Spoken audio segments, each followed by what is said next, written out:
Hey everybody, welcome back to the channel and thank you all for being so amazing.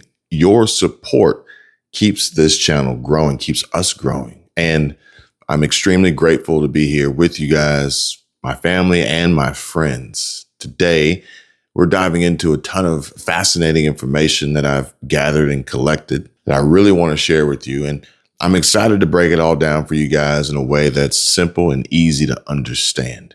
Information that I've compiled just for you, covering everything from the housing crisis to global peace talks, economic trends, and even some exciting tech updates. Let's unpack it all together, and by all means, don't hold back in the comments because I can't wait to read them all. First up, we've got a post from Donald Trump saying, Iran and Israel should make a deal and will make a deal, just like I got India and Pakistan to make. In that case, by using trade with the United States to bring reason, cohesion, and sanity into the talks with two excellent leaders who were able to quickly make a decision and stop. Also, during my first term, Serbia and Kosovo were going at it hot and heavy, as they have for many decades. And this long-time conflict was ready to break out into war.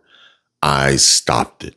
Biden has hurt the longer-term prospects with some very stupid decisions, but I will fix it again.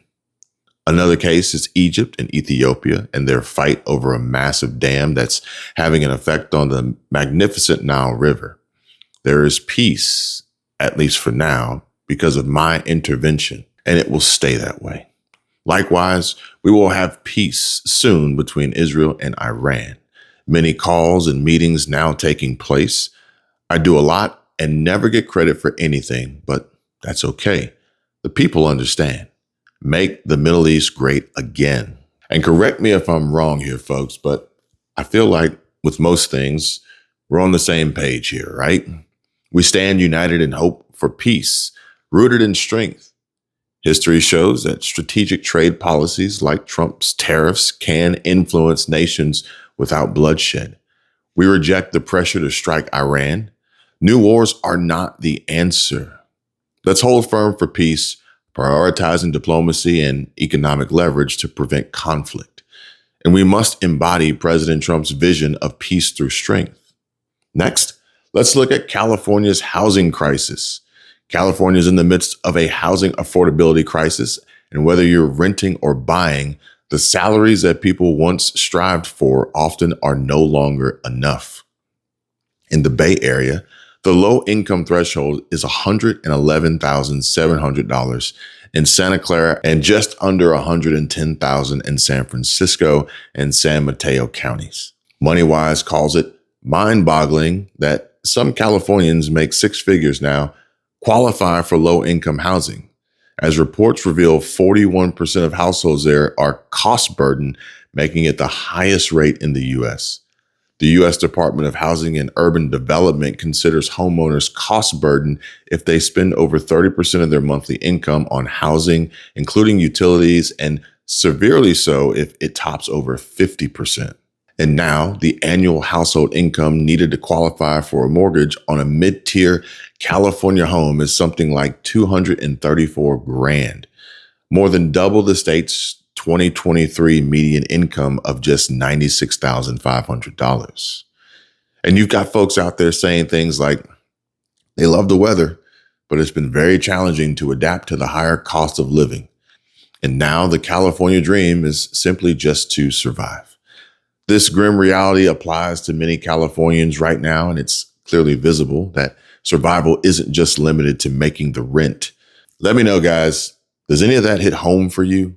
Are you renting or buying and feeling the squeeze? How many of you live in California or make over $100,000 a year?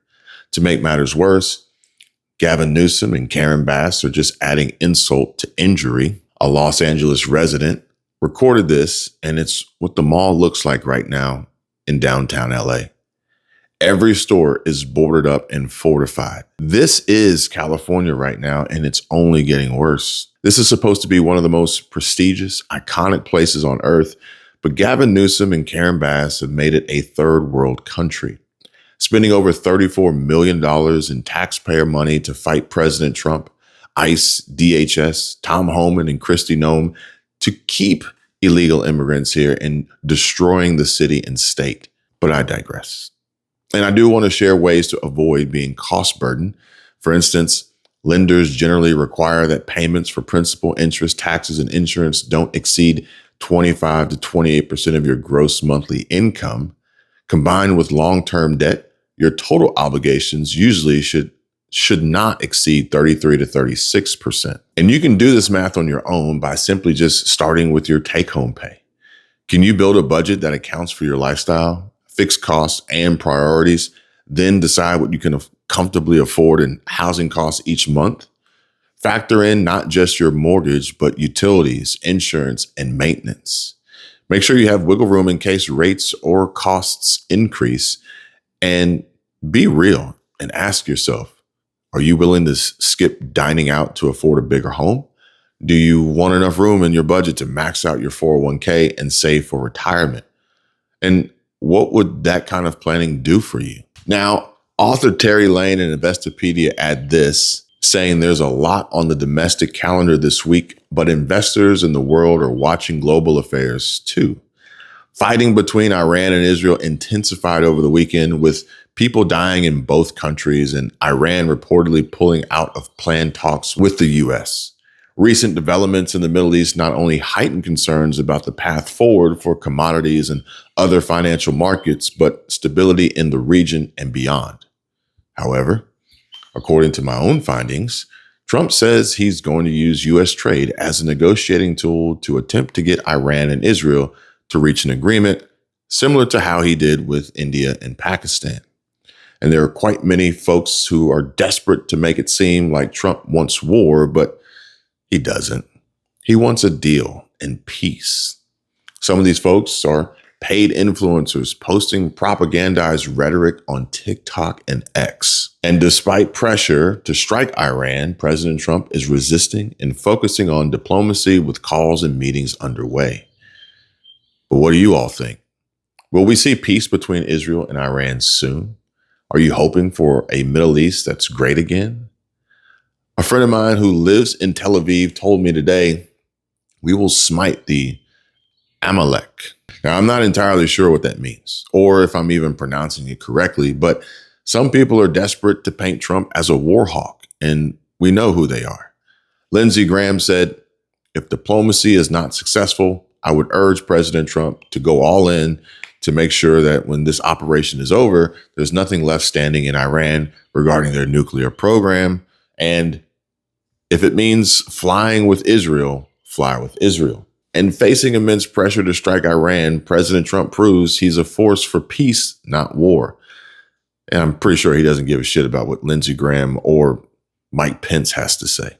The amount of people trying to provoke, prod, and persuade President Trump into bombing Iran is seriously alarming. It's almost like we've learned nothing from Iraq and Afghanistan. But drama and conflict is what they want, and wars are profitable for the people who manage to survive and are rarely ever actually risking their own lives to fight in them. I think President Trump will stand strong, and carrying the sentiment of so many folks that we follow on X, this is not our war. Just in, Trump is still not considering joining Israel's war with Iran to eliminate its nuclear program, and this is according to what a U.S. official told ABC News. And good. We, the American people, want no new wars. Let me know. Do you agree? Should we avoid new wars? Leave a comment and let's discuss further. On the economic side, several market-driving events are due in the coming days. The Federal Reserve's interest rate decision, consumer spending data, and possible news on President Donald Trump's tariffs headline this week. Thursday's Juneteenth holiday will mean a break from trading. And Porsche rejected reports of moving production to the U.S., countering claims to mitigate tariffs despite rumors of using Volkswagen's Chattanooga plant or Scout Motors in South Carolina. Rumors started spreading earlier this year, suggesting that Porsche and Audi were considering building cars in the U.S. to avoid potential tariffs. And despite what some of you may have heard, more than likely in an attempt at stirring up the pot with some good old-fashioned engagement bait, Porsche maintains that current sales volumes don't justify localizing assembly in the US. But hey, that's just how the game is played, and it's getting even worse over on TikTok. I will say this, that if you're a creator or thinking about getting started making content on YouTube or TikTok and want coaching, tips, advice, strategy from me or my wife, Michelle, aka Squirrel Tribe, then check out the links down below. And if you're a senior on Medicare or will soon be and want the very best plan for you and get your free guide to money savings, make sure you call Chapter right now. Pick up the phone, dial 270-467-2426, and stop putting off getting what you truly deserve. Calling Chapter is entirely free and at no cost to you. Check out this comment from Palmer's Acre Homestead left on my video yesterday that says, they are 100% honest and work just to help you save the most. Kevin, I spoke to a Chapter rep on Thursday. I'm in the best plan for me at present. Thanks. Well, you're very welcome. And thanks for calling and doing yourself the favor of asking for free and getting the honest and straight up peace of mind. And I've got so many more comments that I can read you where folks just like you have already called and are saving thousands now. It only takes a few minutes. And given the economic trends, inflation, cost of living, and tariff impacts, why wouldn't you want to find ways to save money? Especially when it's free and Chapter makes it so simple, so easy. Dial 270-467-2426 and find out all that you have to gain. The Fed's decision on interest rates comes in less than 48 hours, folks, with pressure for cuts amid lower May inflation, though Trump urged a 1-point drop in rates and, of course, for Jerome Powell to be fired. Mortgage rates dropped only a fraction of a percent last week, and listings growing in volume on the MLS are still pretty freaking high, hella expensive, and out of reach for so many people. Tomorrow's retail sales and housing data will reveal the economy's health, but McDonald's is already offering a telling gauge. As a bellwether for low and middle income consumers, its recent performance signals growing economic weakness. Trouble on the horizon. I saw a video where Azul Wells, citing a CNBC report, noted McDonald's posted its largest U.S. same-store sales decline since 2020, down 3.6%, driven by a nearly double-digit drop in low-income consumer traffic and a similar pullback from middle-income diners, a shift not seen in prior quarters. The BBC adds that this coincides with a 0.3% U.S. economic contraction in Q1 and the first since 2022 as consumers grapple with uncertainty and job security fears, curbing discretionary spending. And with 70% of U.S. spending tied to consumers, this pullback risks a broader economic spiral. McDonald's is responding with its $5 value menu, but the data suggests caution, with analysts and experts alike highlighting consumer nervousness about rising prices and stretched budgets. And for many, McDonald's isn't just fast food. It's a barometer of financial confidence, and right now, it's flashing warning signs. The middle class is feeling it too. Does that worry you? Could this signal a recession as JP Morgan's odds rise? Are you prepared? What would you do if economic pressure hit your household? And good news, folks, Elon Musk and President Trump are still friends. I mean, I'm sure they are. And Tesla robotaxi rollout could come as early as Sunday.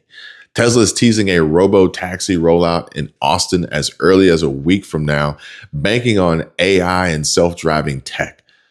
But I don't know, guys. I mean, Waymo has been out there driving around driverless, so there's really no reason why Tesla can't pull this off, right? And Chamath Palihapitiya, and I hope I'm not butchering his name, but Chamath Palihapitiya on the All In podcast said he saw Elon Musk last week and got to spend a couple hours with him at Tesla, adding that he attracts these incredible men and women to work for him.